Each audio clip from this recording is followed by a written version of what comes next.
This is why you prune your Gora. This looked very dead and lifeless about maybe a month ago or more, and I decided to give it a haircut, and I was quite brutal and cut it down quite a bit. But now look at it. It's just beautiful, and if I can walk steadily with the camera, I'll show you from the other side how pretty it is.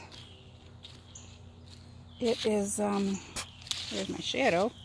Let's see. Can you see how pretty it is? It's just gorgeous, and it just blows in the wind. Same thing with this coreopsis, which right now needs to be deadheaded a little bit, but I gave that a good haircut too, and it came back even better and healthier. It grew in the center, which it's supposed to do.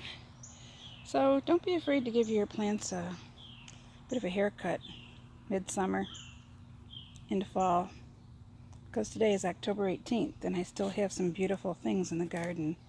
This is my Russian sage. It's looking a little drier, but it's still very pretty and showy. And I've trimmed the phlox several times. Right now they're not looking fantastic, but I'm going to give them another little go. And I've got a delphinium down here that will blossom. Last year they blossomed until November. The monarda, maybe not so much, but that's just growing and putting down roots in its first year. Let's see, what else do I have out here? These butterfly bushes, butterfly bushes. Have really taken off. There's 3 good-sized ones, plus my big fat shadow. But these have done great this year, and they're about the size they're supposed to be. They're supposed to be 4 feet tall by 4 feet wide, so they're going to fill out every year, I believe. And something that did get bigger and now got smaller is this lavender. But it'll come back next year along with everything else. Now that I've labeled things too, so I won't tear them out by mistake. This is more Russian sage, and some recently planted, probably in the last 3 or 4 weeks, we planted some coneflowers that we found on sale in a pot. There were 4 in a pot for 19 something at Home Depot, and of course that's a real good price, and they were established. They were very large, and you can see they're loving it here. So that's a good thing. Another Gora plant down here is doing well, and again, they'd had a haircut.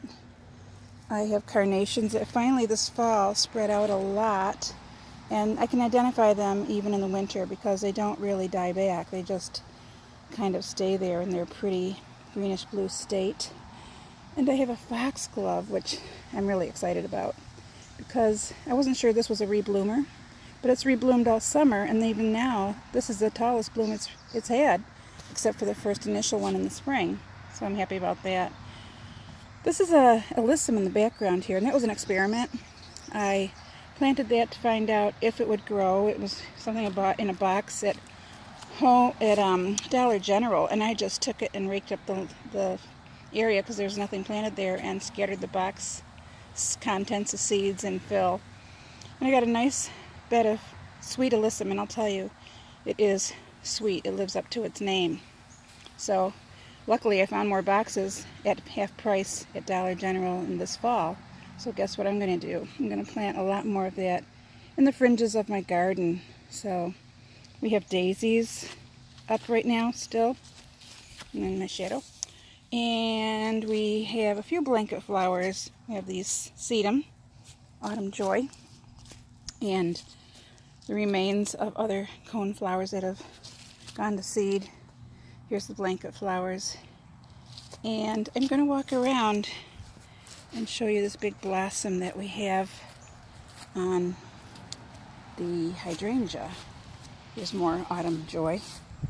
I love how they dry, but I've taken them in the house and they leave tiny seeds all over whatever surface I put them on. So if I pick them again, I'm going to have to put a newspaper down or something to catch the seeds, and try to dry them for using in arrangements.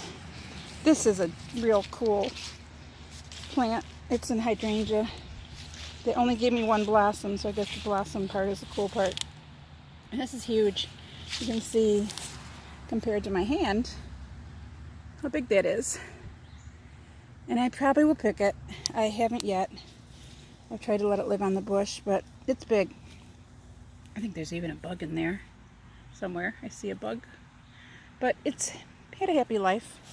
And it's not going to be so happy when we have snow this week.